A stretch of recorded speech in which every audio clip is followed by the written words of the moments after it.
Hi viewers, welcome back to JP's biology.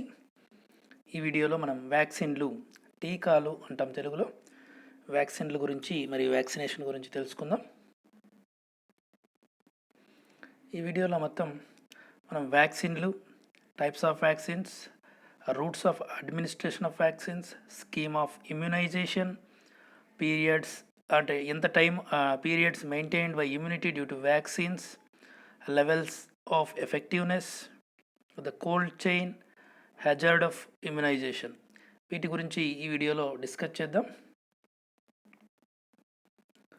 Vaccine అనగా లాటిన్లో వక్క, దాని కౌ అనే అర్థం వస్తుంది. వ్యాక్సిన్ అనగా లాటిన్లో ఆవు అనే అర్థం. వ్యాక్సిన్లు అనేటివి చంపబడ్డ లేదా బలహీనపరిచిన వ్యాధిజనక జీవుల నుండి వేరు చేసిన అవలంబితాలనే వ్యాక్సిన్లు అనొచ్చు. అంటే చంపబడ్డ లేదా బలహీనపరిచిన వ్యాధిజనక జీవుల నుండి వేరు చేసిన అవలంబితాలని వ్యాక్సిన్లు అంటాం. ఇంకా ఒక్కొక్కసారి ఆ వ్యాధిజనక జీవుల మొత్తంను ఆరోగ్యకరమైన వ్యక్తులకు ప్రవేశపెట్టడం ద్వారా ప్రతిదేహాల ఉత్పత్తిని ప్రేరేపించి తాత్కాలిక లేదా శాశ్వత నిష్క్రియ లేదా క్రియాశీల అసంక్రామితను కలుగజేసి వ్యాధి రక్షణ కలిగిస్తుందన్నమాట. కావున ప్రతిదేహాల ప్రేరేపకాలను వ్యాక్సిన్లు అని చెప్పొచ్చు.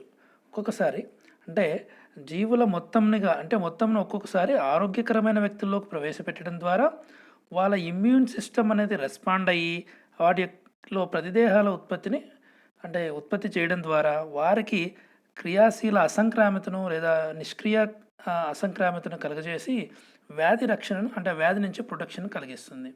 కనుక సింపుల్గా మనం వ్యాక్సిన్లని ప్రతిదేహాల ప్రేరేపకాలను కూడా చెప్పచ్చు అనమాట. ఇంకా చూసినట్లయితే vaccination is a method of giving antigen to stimulate the immune response. ఇంతకుముందు చూసినట్లు వ్యాక్సిన్ ఎందుకు ఇస్తామంటే మన ఇమ్యూన్ సిస్టాన్ని స్టిమ్యులేట్ చేస్తాం. స్టిమ్యులేట్ చేసి ఇమ్యూన్ సిస్టమ్ అనేది రెస్పాండ్ అయ్యేలాగా చేస్తామన్నమాట through active immunization. This is the main principle behind the preparation of vaccine అనమాట. Vaccination is a method of giving antigen to stimulate the immune response through active immunization. అంటే మనం నేరుగా ఏదైనా వ్యాధిజనకాన్ని కానీ వ్యాధిజనకం యొక్క పార్ట్ని కానీ మనకు ఇంజెక్ట్ చేయడం ద్వారా ఇమ్యూన్ సిస్టాన్ని మనం స్టిమ్యులేట్ చేసి ఆ ఇమ్యూన్ రెస్పాన్స్ ద్వారా మనం ప్రొటెక్ట్ కాబడుతున్నాం. సో దాన్ని యాక్టివ్ ఇమ్యునైజేషన్ అంటాం. This is the main principle behind the preparation of vaccine. Vaccine is an immunobiological substance and it will give specific protection against given disease. So vaccine is an immunobiological substance and it will give specific protection against given disease. సింపుల్గా చెప్పాలంటే vaccine is a antigenic but not pathogenic. So vaccine is a antigenic అంటే immune సిస్టాన్ని induce చేయగలదు, stimulate చేయగలదు, but not pathogenic అంటే డిసీజ్ని కలుగజేసే సామర్థ్యం దానికి ఉండదన్నమాట. Vaccination లేదా ఇమ్యునైజేషన్ అనేది రోగనిరోధక శక్తి యొక్క మెమరీ అనే ఒక ప్రాపర్టీ పైన ఆధారపడి ఉంటుంది. సో ఇమ్యూన్ సిస్టమ్కి మెయిన్ రికగ్నిషను, ఈ మెమరీ అండ్ రెస్పాన్స్, ఇవి ఈ ప్రధానమైన లక్షణాలు ఉంటాయి. ఈ మెమరీ అనేది ఇమ్యూన్ సిస్టమ్ యొక్క ఒక ప్రధానమైన లక్షణం. సో దీని మీద ఆధారపడి ఈ వ్యాక్సినేషన్ అనేది ఉంటుందన్నమాట. వ్యాక్సినేషన్ లేదా వ్యాక్సిన్ యొక్క ప్రిపరేషను మెమరీ బేస్ చేసుకొని అంటే ఆ ఇమ్యూన్ సిస్టమ్ యొక్క మెమరీ బేస్ చేసుకొని ఆధారపడి ఉంటుంది. వ్యాక్సిన్లు బి మరియు టీ మెమరీ సెల్స్ కణాలను ఉత్పత్తి చేస్తాయి. తద్వారా వ్యాధిజనకంను రోగనిరోధక వ్యవస్థ వేగంగా గుర్తించగలదు. ఎప్పుడైతే మనం ఒక వ్యక్తిలోకి వ్యాక్సిన్ ఇంజెక్ట్ చేసిన వెంటనే ఆ వ్యాక్సిన్ ఏం చేస్తుందంటే బి సెల్స్ లేదా టీ మెమరీ సెల్ని ఉత్పత్తి చేస్తుంది. చేయడం ద్వారా ఎప్పుడైనా వ్యాధిజనకం శరీరంలోకి ప్రవేశించింది అనుకున్నాం రెండవసారి ఎప్పుడైనా వ్యాక్సిన్ ఇచ్చిన తర్వాత ఇమ్మీడియట్గా రోగనిరోధక వ్యవస్థ గుర్తించేసి వాటిని రిమూవ్ చేయగలదన్నమాట. అంటే ఇక్కడ ఇమ్యూన్ రెస్పాన్స్ అనేది చాలా స్పీడ్గా ఉంటుంది. ఇమ్యూన్ రెస్పాన్స్ ఇక్కడ primary immune response, secondary immune response లాగా ఇక్కడ ప్రైమరీ ఇమ్యూన్ రెస్పాన్స్లో ఒక లేటెంట్ పీరియడ్ అనేది ఉంటుంది, అది ఇక్కడ కనిపించదు అనమాట.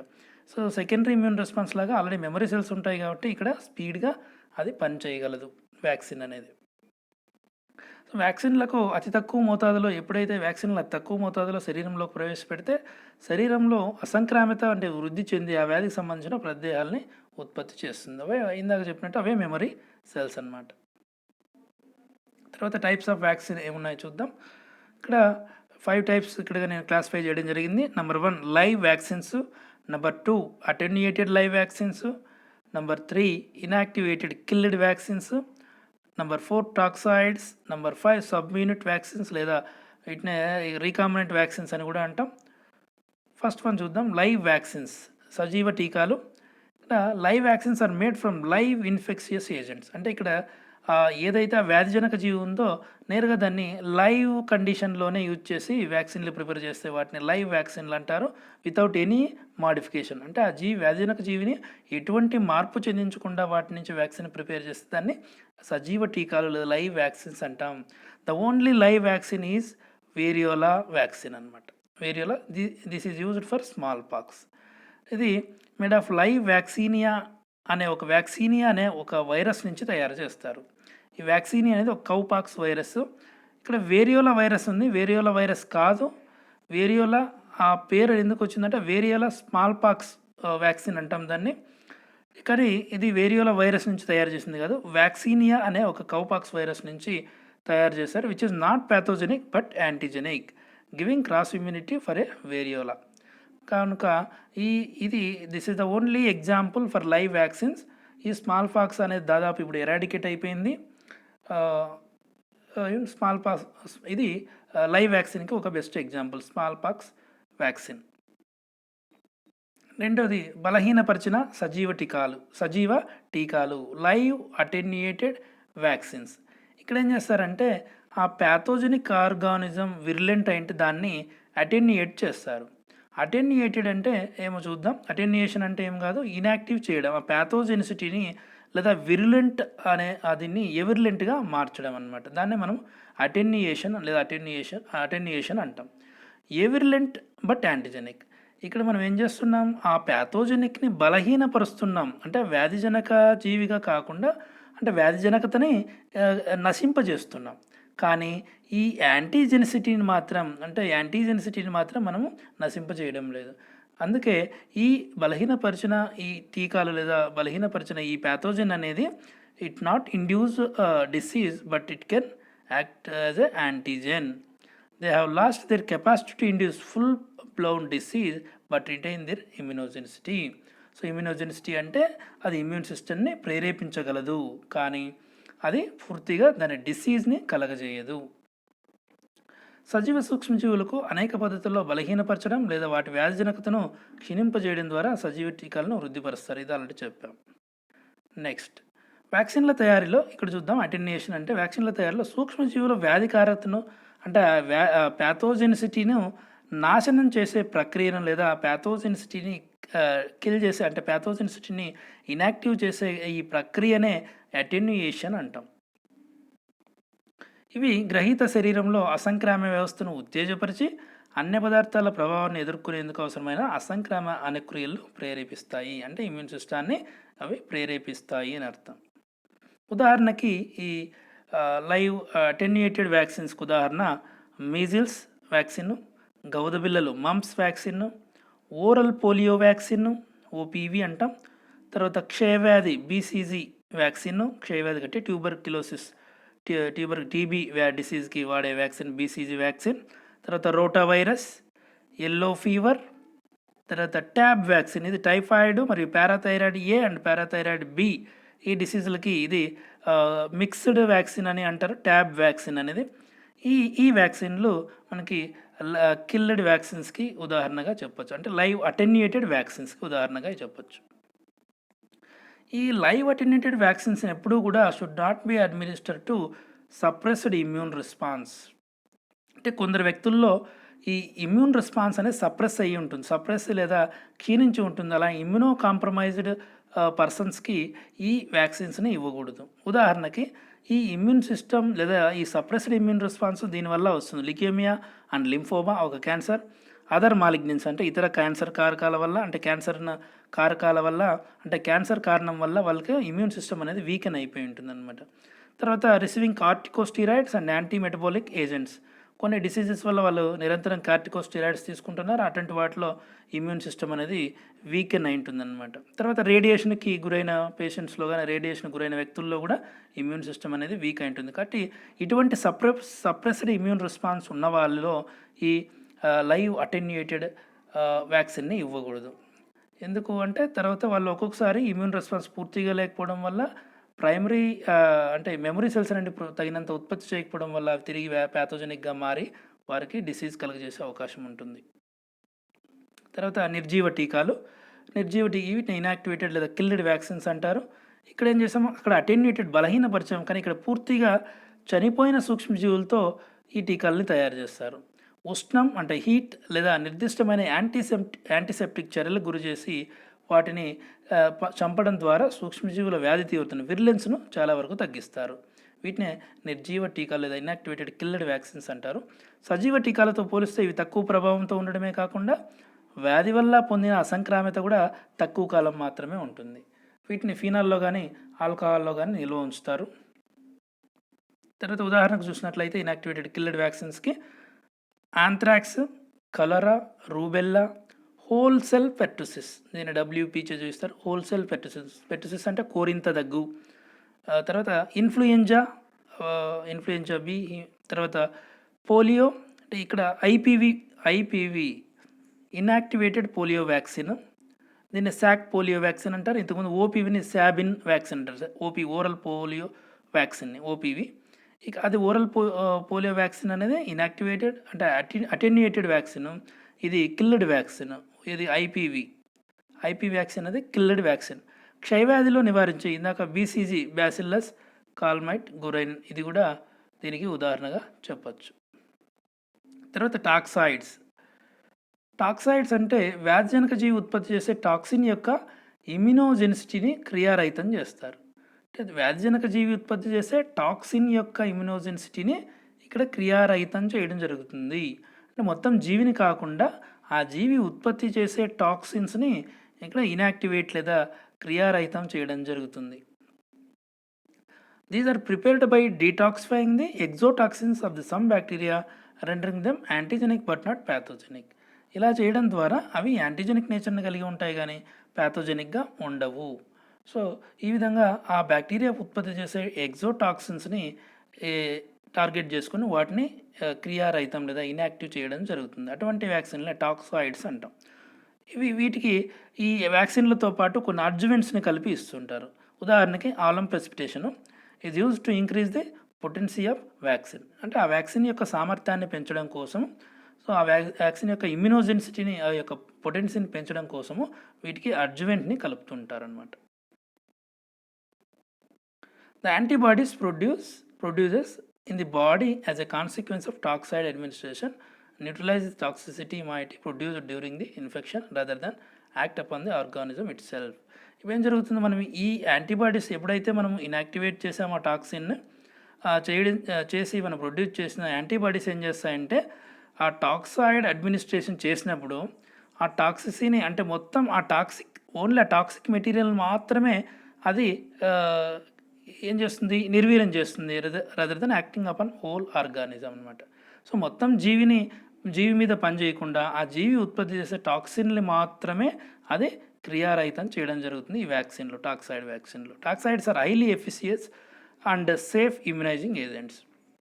సో టాక్సైడ్స్ మిగతా వాటితో పోలిస్తే ఫస్ట్ 2 యాక్టివేటెడ్ ఆర్ కిల్డ్ వ్యాక్సిన్స్తో పోలిస్తే ఇవి ఎఫిషియన్సీ అనేది ఎక్కువగా ఉంటుంది. ఉదాహరణకి tetanus toxoid TT, tetanus toxoid and diphtheria toxoid, ఈ రెండు కూడా టాక్సైడ్ వ్యాక్సిన్స్కి ఉదాహరణలు. Number 5 sub unit vaccines. వీటిని ప్యూరిఫైడ్ యాంటీజెన్స్ అంటే ఏదైనా ప్యూరిఫైడ్ యాంటీజెన్స్ అంటే ప్యూరిఫై చేసి వాటి నుంచి వ్యాక్సిన్లు తయారు చేస్తారు, లేదా వీటిని రీకాంబినెంట్ వ్యాక్సిన్స్ కూడా అంటాం. ఇక్కడ చూద్దాం, ఏ ప్రాంతం అయితే ఇప్పుడు ఫర్ ఎగ్జాంపుల్ ఒక జీవిలో ఏదో ఒక పార్ట్ మాత్రమే ఇమ్యునోజెన్సిటీని అంటే వ్యాధిజనక జీవిలో ఏదో ఒక ప్రాంతం మాత్రమే ఇమ్యునోజెన్సిటీని కలుగజేస్తూ ఉంటుంది. సో అటువంటి ప్రాంతాన్ని వేరు చేసి దాన్ని వ్యాక్సిన్ తయారీలో ఉపయోగిస్తారనమాట. దాన్ని సబ్ యూనిట్ వ్యాక్సిన్స్ అంటారు. ఆ ప్రాంతాన్ని దాన్ని ప్యూరిఫై చేసి ఆ ప్రోటీన్ కానీ పాలిసాకరైడ్ కానీ దేన్నైనా ప్యూరిఫై చేసి దాని నుంచి వ్యాక్సిన్ని తయారు చేస్తారు. వీటిని జన్యు రూపాంతరం లేదా జన్యు ఇంజనీరింగ్ పద్ధతిని ఉపయోగించి తయారు చేస్తారు. అందుకే వీటిని రీకాంబినెంట్ వ్యాక్సిన్లు కూడా అని అంటాము. ఉదాహరణకి వైరస్ లేయర్లోన లేదా వైరస్ త్వచంలో ఉన్న ప్రోటీన్స్, గ్లైకోప్రోటీన్స్ని ప్యూరిఫై చేసి వాటిని ఉపయోగించి వ్యాక్సిన్లు తయారు చేయడం జరుగుతుంది.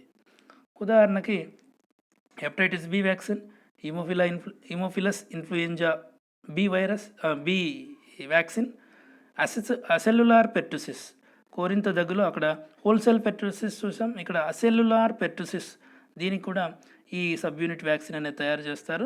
న్యూమోకోకల్ వ్యాక్సిన్స్ కొన్ని ఉన్నాయి, PCV7, PCV10, PCV13 ఇవి కొన్ని వ్యాక్సిన్లు. తర్వాత ఇక్కడ ఒక కంపారిజన్ చూసినట్లయితే ఈ అటెన్యూయేటెడ్ వ్యాక్సిన్స్కి, ఇన్యాక్టివేటెడ్ వ్యాక్సిన్స్కి, తర్వాత DNA వ్యాక్సిన్స్కి చిన్న డిఫరెన్స్ చూసినట్లయితే అవి ఎట్లా ప్రొడక్షన్ చేస్తారు, ఎట్లా బూస్టర్ రిక్వైర్మెంట్ ఏమవసరం, రిలేటివ్ స్టెబిలిటీ దేనికి ఎక్కువ ఉంటుంది, టైప్ ఆఫ్ ఇమ్యూనిటీ ఇండ్యూస్డ్ ఏది ఇమ్యూనిటీ ఇండ్యూస్ చేస్తుంది, రివర్షన్ ఆఫ్ టెండెన్సీ చూసినట్లయితే ఇక్కడ ప్రొడక్షన్ అనేది అటెన్యూయేటెడ్ వ్యాక్సిన్స్లో ఆ వ్యాధిజనకాన్ని అనేక హోస్ట్ సెల్స్లోకి ప్రవేశపెట్టి దాన్ని కొన్ని పద్ధతుల ద్వారా ఇనాక్టివ్ చేయడం జరుగుతుంది. అదే ఇనాక్టివేటెడ్ వ్యాక్సిన్స్ అయితే ఇక్కడ ఆల్రెడీ చెప్పినట్లు హీట్ కానీ కొన్ని కెమికల్స్ కానీ రేడియేషన్స్ కానీ గురి చేసి వాటిని ఇనాక్టివేట్ చేయడం జరుగుతుంది. DNA వ్యాక్సిన్లు అనేటివి ఈజీలీ మ్యానుఫ్యాక్చర్డ్ అండ్ ప్యూరిఫైడ్.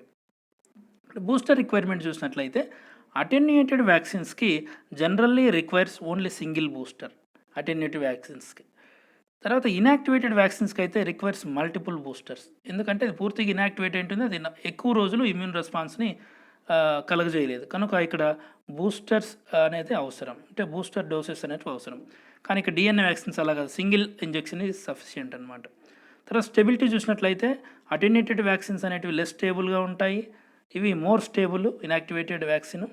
తర్వాత హైలీ స్టేబుల్ ఇవి, ఎందుకంటే ఈ లెస్ స్టేబుల్ అని ఎందుకంటున్నాం అటెన్యూయేటివ్ వ్యాక్సిన్స్ అంటే ఇక్కడ బలహీనపరిచయం వ్యాధిజనకాన్ని కానీ వాటిని పూర్తిగా క్రియారహితం చేయలేదు కనుక అవి వ్యాధిజనకంగా మారచ్చు లేదా ఇంకొక రూపంలో కన్నా మారే అవకాశాలు ఉంటాయి కనుక ఇది లెస్ స్టేబుల్ అంటున్నాం, ఇది మోర్ స్టేబుల్, ఇది హైలీ స్టేబుల్ DNA వ్యాక్సిన్స్ అనేటివి. తర్వాత టైప్ ఆఫ్ ఇమ్యూనిటీ ఇండ్యూస్డ్ చూసినట్లయితే ఇది హ్యూమరల్ అండ్ సెల్ మీడియేటెడ్ ఇమ్యూనిటీని ఇండ్యూస్ చేస్తుంది. ఇది మెయిన్లీ హ్యూమరల్ ఇమ్యూనిటీని ఇనాక్టివేటెడ్ వ్యాక్సిన్స్ అనేటివి ఇండ్యూస్ చేస్తాయి. ఇది humoral and cell mediated immunity అనమాట.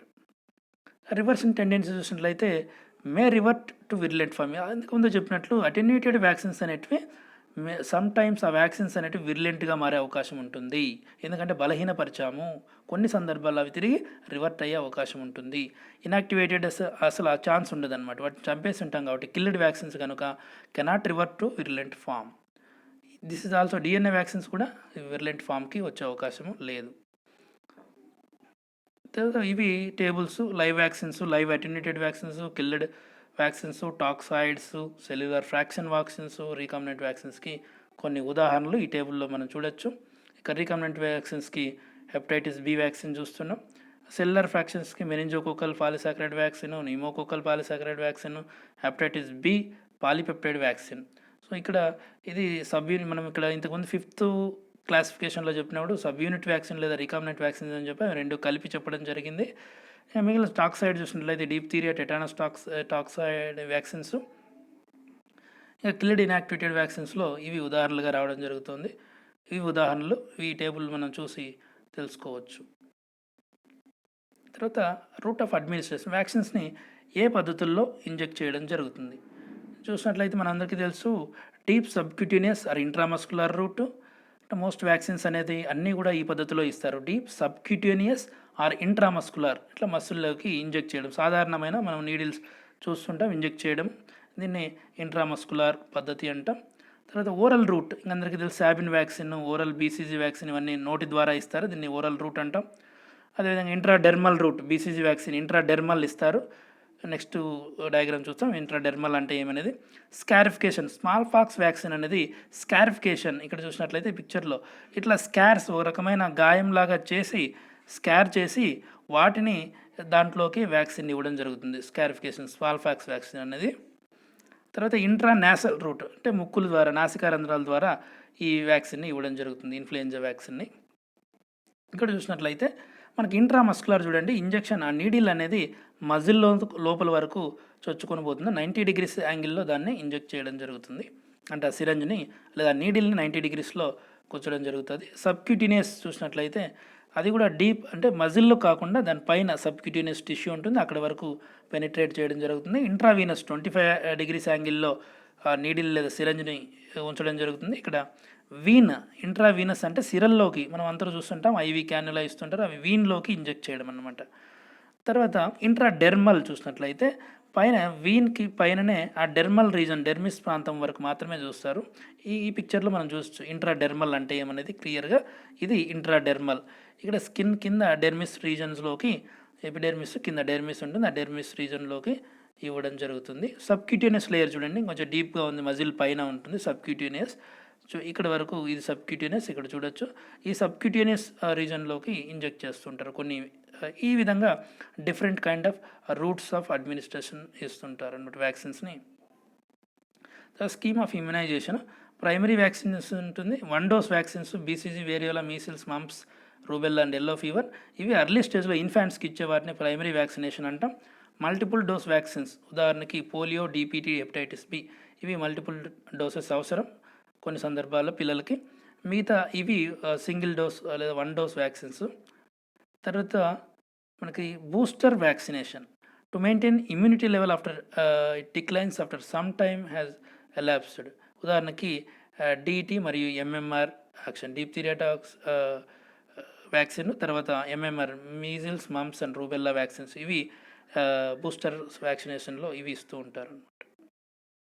తర్వాత periods maintain by immunity due to vaccines, అంటే వ్యాక్సిన్ వాడడం వల్ల ఎంతకాలం మనకు అది ఇమ్యూనిటీని కలుగజేస్తూ ఉంటాయి అని చూసినట్లయితే కొన్ని వ్యాక్సిన్లు వెరీ షార్ట్ పీరియడ్, కొన్ని మంత్స్లోనే ఇస్తుంటాయి. ఉదాహరణకి కలరా వ్యాక్సిన్. తర్వాత 2 ఇయర్స్ ట్యాబ్ వ్యాక్సిన్, ఇది 2 ఇయర్స్ వరకు మాత్రమే మన వాళ్ళకి ఇమ్యూనిటీ కలుగజేస్తుంది. ట్యాబ్ వ్యాక్సిన్ అంటే టైఫాయిడ్ మరియు పారాథైరాయిడ్ ఏ అండ్ బి కోసం వాడతారు ట్యాబ్ వ్యాక్సిన్ అనేది. 3 to 5 ఇయర్స్ అనేది డిపిటీ వ్యాక్సిన్. డిపిటీ మనకు డిపిటీ వ్యాక్సిన్ అనేది 3 to 5 ఇయర్స్ మాత్రమే ఇమ్యూనిటీని కలుగజేస్తుంది. 5 or more years BCG vaccine. 10 years yellow fever vaccine. Solid immunity అంటే కంప్లీట్గా ఇవి ఇమ్యూనిటీని కలుగజేస్తుంటాయి. Measles, mumps and rubella, MMR vaccine అంటాం. ఇవి కంప్లీట్గా మనకి ఇమ్యూనిటీని కలుగజేస్తూ ఉంటాయి. సో అబ్జల్యూట్లీ ప్రొటెక్టివ్, 100% ఏది ప్రొటెక్టివ్గా ఉంటుంది అని చూసినట్లయితే, లెవెల్స్ ఆఫ్ ఎఫిషియన్సీ చూసినట్లయితే, ఎఫెక్టివ్నెస్ చూసినట్లయితే, ఈ ఎల్లో ఫీవర్ వ్యాక్సిన్ అనేది 100% ఎఫెక్టివ్గా ఉంటుంది.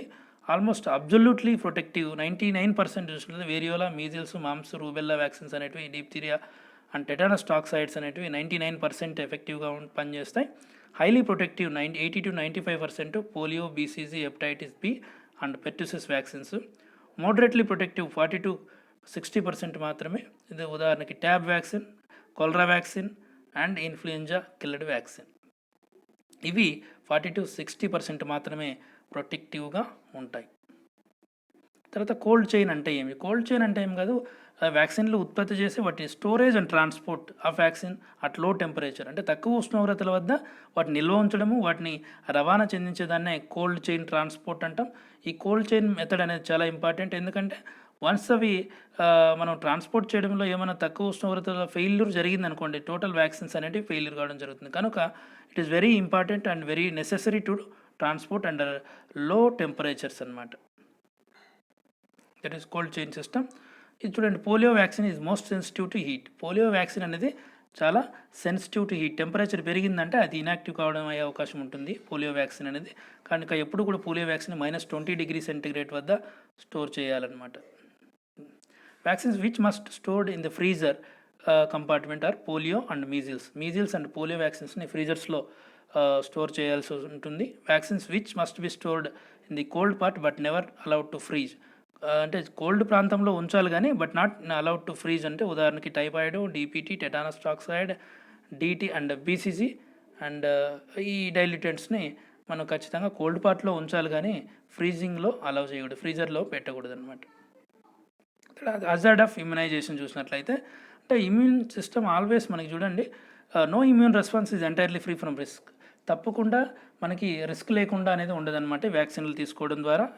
ఏ ఇమ్యూన్ రెస్పాన్స్ కూడా మనకి రిస్క్ లేకుండా ఉండే అవకాశం ఉండదు, తప్పకుండా రిస్క్ ఉంటుందన్నమాట. కొన్ని రిస్క్లు జరిగే అవకాశాలు ఉంటాయి.